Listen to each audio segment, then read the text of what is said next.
À la une de cette édition d'information sur Camus 24, Assemblée nationale et 50 femmes qui sont attendues à l'hémicycle de Ngoïkele à Yaoundé.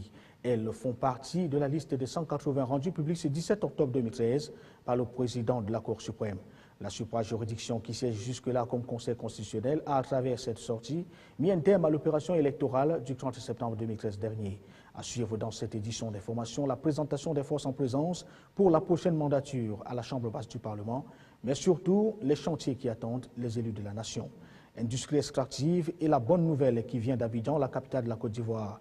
Le Cameroun a obtenu son certificat de conformité ce 17 octobre 2013 au cours de la 25e session du Conseil d'administration des pays membres de l'initiative de transparence des industries extractives, en abrégé ITI. Voilà pour le sommaire, les détails. À tout de suite.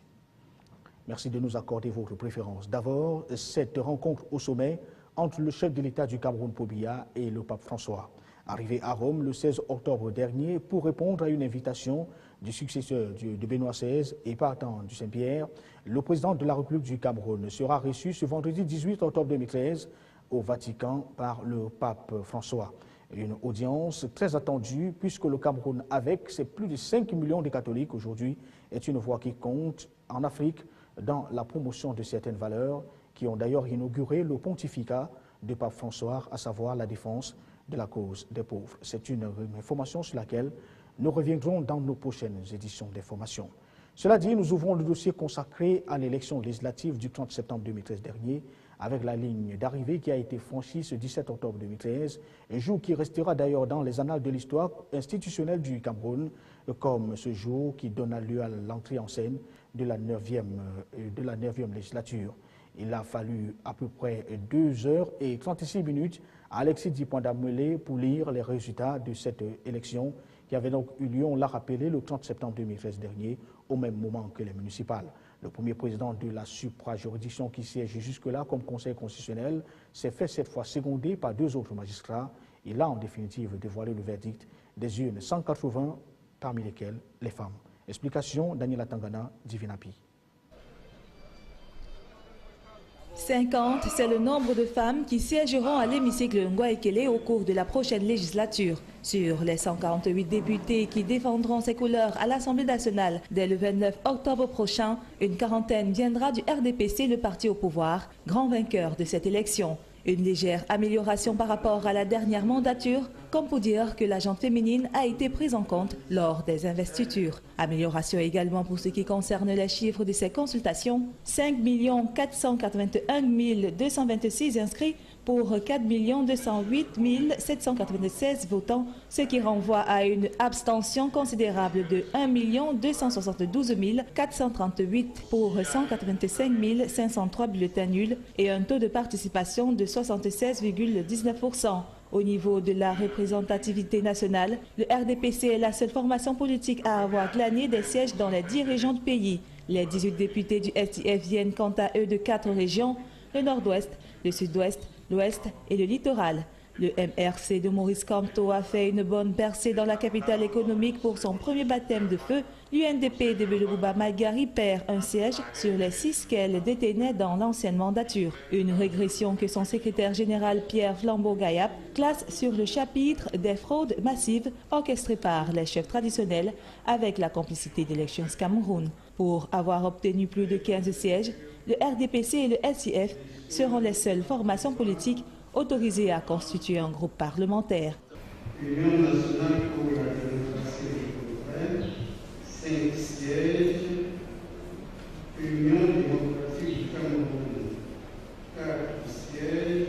Pour débuter dès 10h30 la lecture de ces résultats tant attendus, la Cour suprême s'est appuyée sur une architecture juridique bâtie sur son organisation, son fonctionnement, ses attributions et l'article 1681 du Code électoral unique. Pour se livrer à cet exercice, le premier président de la Cour suprême a procédé à une division de travail. Il était assisté cette fois-ci du président de la Chambre administrative de la Cour suprême, le magistrat Clément Atangana, et du président de la Chambre des comptes, Marc Ateba Ongbala. Le trio avait en face des membres du gouvernement et du corps diplomatique, les représentants des partis politiques, le directoire d'Elections Cameroun et un public venu très nombreux. Restons à l'Assemblée nationale pour dire que les 180 députés déclarés élus par la Cour suprême ce 17 octobre 2013 ne vont pas du tout chômer. Leur rentrée des classes parlementaires est annoncée pour le 29 octobre prochain. Il faut dire qu'au menu de cette grande session ordinaire et qui va servir de session de plein droit, il sera question ici de constituer le bureau d'âge, la validation des mandats, le bureau définitif, la constitution des groupes parlementaires et bien entendu la constitution des commissions spécialisées. Donald Anuzoa et Daniel Atangana nous en disent plus. Une fois à l'hémicycle, les parlementaires procéderont à l'élection du bureau d'âge. En effet, au début d'une législature, tout comme lors de l'ouverture de la première session ordinaire de l'année législative, le plus âgé des membres présents et les deux plus jeunes forment le bureau d'âge qui reste en fonction jusqu'à l'élection du bureau définitif. Une fois le bureau d'âge mis en place, les députés s'attaqueront à leur troisième chantier, l'un des plus importants, à savoir la vérification des mandats. Selon l'article 3 ayant trait au chapitre 2 du règlement intérieur de l'Assemblée nationale, le Parlement est le seul juge de l'éligibilité de ses membres après la proclamation des résultats des élections législatives par le Conseil constitutionnel. À cette occasion, après la transmission par la Cour suprême du procès-verbal de proclamation des résultats au secrétaire général de l'Assemblée nationale, 6 bureaux de vérification des mandats composés d'au plus 30 membres chacun et reflétant la configuration politique de la Chambre seront constitués pour statuer sur le cas de chaque député. Si au terme de leurs travaux, le rapport final du bureau fait état d'un cas d'inéligibilité, l'Assemblée, en séance plénière, prononce la déchéance dans des conditions prévues par l'article 22 de la loi numéro 91/020 du 16 décembre 1991, modifiée, ou demande une enquête complémentaire en cas d'amendement aux conclusions du rapport. Si la déchéance d'un candidat titulaire proclamé élu est établie, elle entraîne son remplacement dans les conditions fixées par les dispositions de l'article 9, alinéa 2 de la loi suscitée, fixant les conditions d'élection des députés à l'Assemblée nationale. Et enfin, avant la constitution des 9 commissions qui composent le Parlement, le dernier grand chantier des locataires de la 9e législature sera axé sur l'élection du bureau définitif. Un bureau qui doit comprendre un président, un premier vice-président, 5 vice-présidents, 4 questeurs et 12 secrétaires. On saura alors si Kava Yegui Djibril, qui règne en maître au perchoir depuis 2 décennies, fera exploser tous les records de longévité. Et on attend de voir, disons cette fois que pendant qu'on y est, la mandature 2013-2014 verra cohabiter à l'Assemblée nationale 7 formations politiques. Si le Rassemblement démocratique du peuple camerounais a ainsi conforté sa majorité, le SDF a pris un peu du galon, le MDR et l'UPC reviennent, tandis que le MRC, la jeune formation politique, fait son entrée remarquable. Les détails dans ce reportage. La proclamation solennelle des résultats des législatives du 30 septembre 2013 en cette journée du 17 octobre vient mettre un terme à la longue attente, mais surtout à l'anxiété qui s'était emparée des élus. Les uns et les autres se sont désormais fixés sur leur sort. De la lecture d'Alexis Dipanda Mwele et ses principaux collaborateurs de la Cour suprême qui siège comme conseil constitutionnel, il ressort que 27 formations politiques s'étaient présentées à cette élection sur l'ensemble des 58 départements du Cameroun. Seuls 7 seront représentés à l'Assemblée nationale pour la mandature 2013-2018. Ainsi, le Rassemblement démocratique du peuple camerounais, qui tenait 153 députés à l'ancienne mandature, totalise désormais 148, soit une perte de 5 députés. Le SDF passe de 16 à 18. Le parti de Nidjan Fundi a récolté 15 députés dans les 2 régions anglophones, du nord-ouest et du sud-ouest, 2 dans le littoral et 1 dans la région de l'ouest. L'UNDP passe de 6 à 5, ayant récolté tous ses députés dans le Grand Nord. L'UDC garde ses 4 députés, tous originaires de son fief électoral dans la région de l'ouest. Au-delà de ses habitués de l'hémicycle, l'on note le retour du MDR avec un député issu de l'extrême nord, celle de l'UPC avec 3 sièges glanés dans la région du centre et tout principalement dans le département du Nion et Kélé. Et enfin la grosse entrée, celle du MRC qui a gagné un député dans la région du littoral, principalement dans la circonscription électorale de Vouri-Est. Le départ constaté à l'hémicycle de Ngouaï-Kélé est celui du MP, le mouvement populaire de Jean-Jacques Ekindi, au sortir de la double constatation électorale du 30 septembre 2013 dernier. Et comme précisé à l'entame de son propos, les élus de la nation sont attendus pour contrôler l'activité gouvernementale, voter les lois et surtout rester à l'écoute des populations électrices. Cette proclamation des résultats a eu lieu en présence des nombreux membres du gouvernement, des présidents des commissions de campagne du Rassemblement démocratique du peuple camerounais, des leaders des différentes formations de l'opposition ou alors leurs mandataires. Nous proposons donc de suivre, vous pouvez, pour boucler un peu ce chapitre, de visiter avec nous ces extraits, les réactions des uns et des autres. Ils sont entre autres Emmanuel René Sadi, ministre de l'administration territoriale Benandon Sommet, et qui est également ministre du côté de l'éducation de base, et bien entendu Issa Turma Bakari. Tous s'expriment au micro de Camille Zinkar. Le résultat du travail, nous nous sommes mis au travail et nous avons beaucoup insisté pendant le scrutin sur le taux de participation. Là, qui est le bastion du RDPC. Donc pour nous, ce n'est pas le résultat du vote qui compte pour le président national, c'est la participation des populations.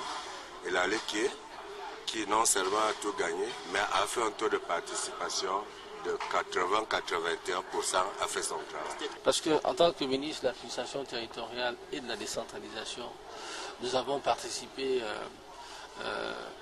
amplement à l'organisation de ces élections en relation étroite avec EDECAM. Nous nous réjouissons qu'aujourd'hui, nous sommes à la fin du processus. Les résultats ont été proclamés. Le RDPC, évidemment, sort grand gagnant de ces élections. J'en suis un membre important, je m'en réjouis.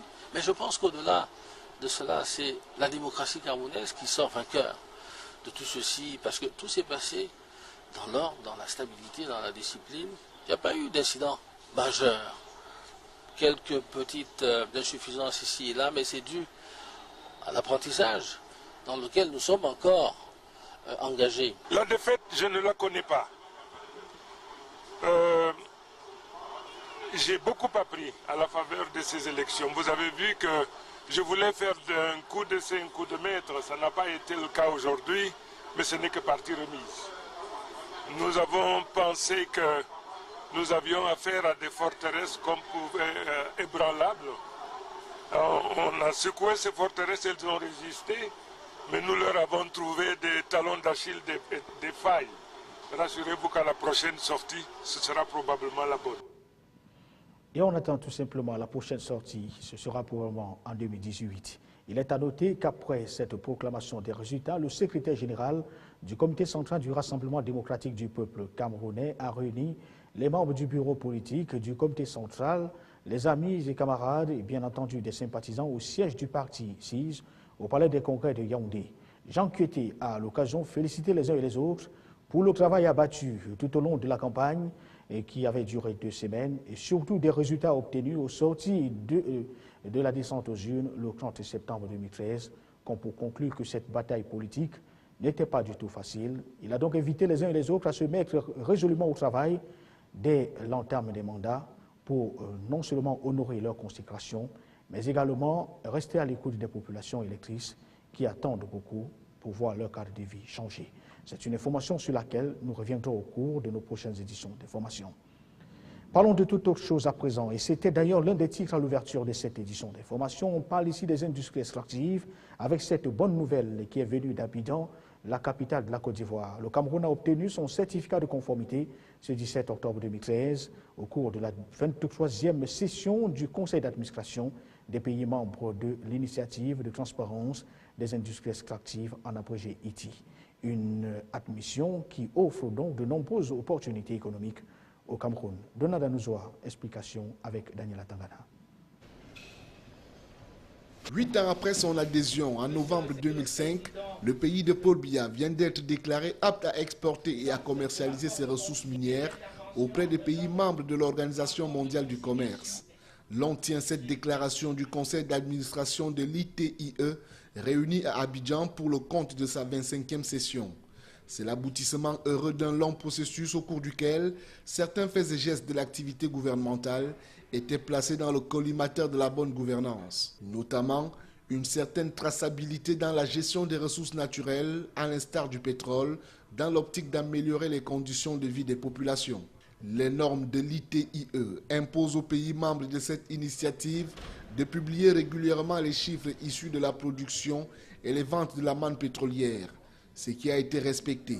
On sait par exemple qu'en 2012, les recettes pétrolières ont produit 567 milliards de francs CFA au budget de l'État et que 725 milliards de francs CFA sont attendus pour l'exercice budgétaire 2013. Raison pour laquelle le conseil d'administration de l'ITIE a félicité le gouvernement de la République du Cameroun et le groupe multipartite pour leurs efforts soutenus dans le cadre de la mise en œuvre de l'ITIE, efforts qui ont notamment abouti à la publication du rapport de conciliation de qualité appréciable pour les exercices 2010 et 2011. Toutefois, il a été demandé au Cameroun de faire des efforts supplémentaires pour maintenir le cap sur l'amélioration régulière de la qualité des rapports de conciliation, ainsi que le renforcement de la sensibilisation et de la communication afin de rester conforme à la norme ITIE. Et pour le ministre des Finances, Alamine Ousmane Mey, qui conduisait la délégation camerounaise dans ces négociations, ce certificat représente une marque de confiance affichée par les acteurs de l'industrie extractive. Il a réaffirmé l'engagement du gouvernement camerounais à poursuivre la mise en œuvre de l'initiative en vue du respect de la norme ITIE et conformément aux dispositions transitoires prescrites par le conseil d'administration, afin de réduire la corruption, de prévenir les conflits, d'éviter les guerres, d'assurer la traçabilité et la bonne gouvernance. L'initiative pour la transparence dans les industries extractives avait été lancée en 2002 à l'occasion du sommet sur le développement durable de Johannesburg sur l'impulsion de l'ancien Premier ministre britannique Tony Blair. Toujours dans le registre des bonnes nouvelles, on parle cette fois de financement basé sur la performance avec le travail des centres hospitaliers de la région du littoral qui vient d'être récompensé. C'est dans le cadre du projet d'appui aux investissements dans le secteur de la santé qui a livré sa deuxième cuvée des lauréats ce 17 octobre 2013 à Douala. Il faut dire que les bénéficiaires venus des 4 départements de la région du littoral ont reçu leur prix au cours d'une cérémonie que présidait le délégué régional de la santé publique pour le littoral. Les détails, c'est avec Éric Ticheux et Benoît Dormont. Pour la deuxième fois consécutive, le district de santé de la Cité des Palmiers a eu le premier prix avec 7 bonus amélioration qualité, soit un chèque de 3 500 000 francs CFA, une plaque en marbre prix d'excellence amélioration de la qualité de soins, le prix de l'hôpital le plus fréquenté avec 4 000 consultations par mois et un prix du meilleur en amélioration du plateau technique. C'est un sentiment de joie, nous sommes très heureux, c'est le fruit de beaucoup d'efforts. À l'hôpital de la Cité des Palmiers, nous travaillons. L'hôpital est ouvert 24 sur 24 et on se bat vraiment pour donner le meilleur de nous-mêmes. Avec ce prix, nous allons encore améliorer la qualité à travers les investissements dans nos hôpitaux, l'achat même de certains matériels que nous ne possédons pas. Donc ce BAQ va toujours nous permettre d'améliorer notre plateau technique. Le centre de santé Sainte-Famille du district de santé de Yabassi a eu le deuxième prix avec 6 BAQ d'une valeur de 3 millions de francs CFA, une plaque en marbre et le prix meilleure qualité socio-relationnelle et évaluation communautaire suivi du centre de santé intégré de Penja du district de santé de Loum à la 3e place. Ces bonus qualité ont pour vocation de récompenser les formations sanitaires qui se sont distinguées par la qualité des services fournis. Vous avez donc vu les critères qui ont été sélectionnés et qui permettent de faire la distinction. Donc vous voyez que ce n'est pas une affaire facile. Tout le monde n'est pas primé parce que pour atteindre 75% de score qualité par une évaluation communautaire, ce n'est pas facile. Face à l'insuffisance de fonds disponibles pour la santé, l'accès inéquitable aux services et interventions sanitaires essentielles de base, le Cameroun, avec l'aide de la Banque mondiale, a décidé de tester le PBF dans 4 régions, l'Est, le Nord-Ouest, le Sud-Ouest et le littoral. En marche depuis 2010, notons que ce projet d'appui aux investissements dans le secteur de la santé continue dans sa dynamique avec 62% en 3 ans et veut atteindre 75% avant son achèvement en mars 2014.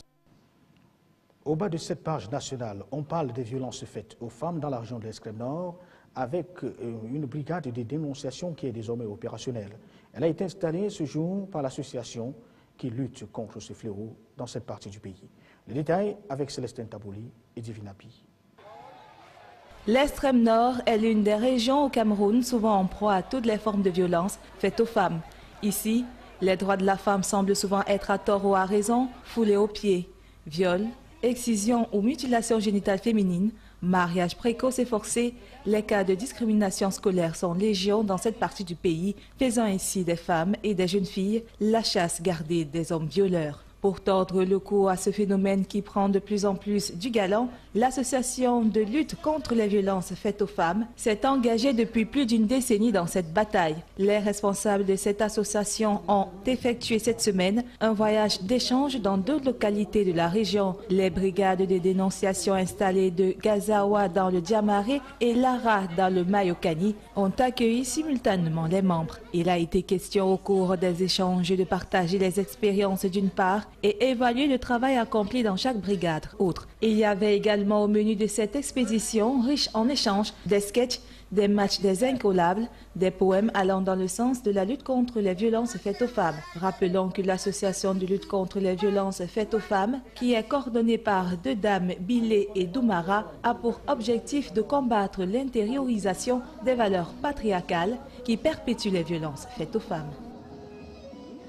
À l'étranger, dans cette édition d'information, on parle d'immigration avec la mobilisation lycéenne qui grossit après l'expulsion de Leonarda et de Katik. Et puis aux Antilles, après la Martinique, Manuel Valls est en Guadeloupe où il veut lutter contre la délinquance. L'essentiel de l'actualité internationale, c'est avec la rédaction de C24. La mobilisation des lycéens grossit après l'expulsion d'élèves étrangers. À Paris, une vingtaine de lycées étaient perturbés et plusieurs actions ont été organisées dans toute la France pour réclamer le retour de Leonarda et de Ketik, une Kosovare et un Arménien expulsés la semaine dernière. L'on a par ailleurs appris que le père de la jeune collégienne avait fait l'objet d'une plainte pour violence début 2013. Au cœur de la polémique en métropole, Manuel Valls poursuit sa visite aux Antilles. Après la Martinique, mercredi, le ministre de l'Intérieur est en Guadeloupe où il entend renforcer la lutte contre une délinquance qui explose. 38 meurtres ont été répertoriés dans l'île depuis le début de l'année, un record en France. La pauvreté reconnue comme critère de discrimination à l'instar de la religion ou de l'origine ethnique. C'est ce que réclame ATD Carmonde à l'occasion de la Journée mondiale de refus de la misère. Selon les derniers chiffres de l'INSEE, 8 700 000 Français vivent sur le seuil de pauvreté avec moins de 977 € par mois. L'air que nous respirons est cancérigène. C'est la conclusion alarmante de l'Organisation mondiale de la santé après analyse des milliers d'études réalisées dans le monde entier. Selon l'OMS, la pollution de l'air provoque le cancer du poumon et multiplie le risque de cancer de la vessie. Principaux facteurs de cette pollution, les transports, l'industrie, l'agriculture ou encore le chauffage. Comme dans les contes, ces crapauds buffles se transforment par la magie d'un baiser. À l'arrivée, pas de prince charmant, mais des porte-monnaies ou de sacs aux couleurs vives et à des prix compris entre quelques centaines et quelques milliers d'euros. C'est une styliste polonaise installée à Paris qui a eu l'idée de donner une seconde vie à ces batraciens venimeux originaires d'Amérique du Sud et d'Australie. Il faut le faire. À retenir de cette édition des formations Assemblée nationale, les 50 femmes qui sont attendues à l'hémicycle de Ngoï-Kélé, elles font partie des 180 dont la liste a été rendue publique ce 17 octobre 2013 par le président de la Cour suprême. Le premier président de la structure qui siège jusque-là comme Conseil constitutionnel a, à travers cette sortie, mis un terme à l'opération électorale du 30 septembre 2013 dernier. Dans ce journal, vous avez eu les forces en présence, mais surtout les chantiers qui attendent les élus de la nation. Et puis on a parlé de cette bonne nouvelle qui arrive de Côte d'Ivoire et le Cameroun qui a reçu ce jour son certificat de conformité. C'était au cours des travaux de la 23e et de la 25e session du Conseil d'administration des pays membres de l'initiative de transparence des industries extractives, en abrégé ITIE. Madame, Monsieur, merci pour votre fidélité au nom de toute l'équipe de la réalisation et de toute l'équipe technique. Nous vous souhaitons de passer de bons moments en compagnie de nos programmes qui se poursuivent. Bonsoir.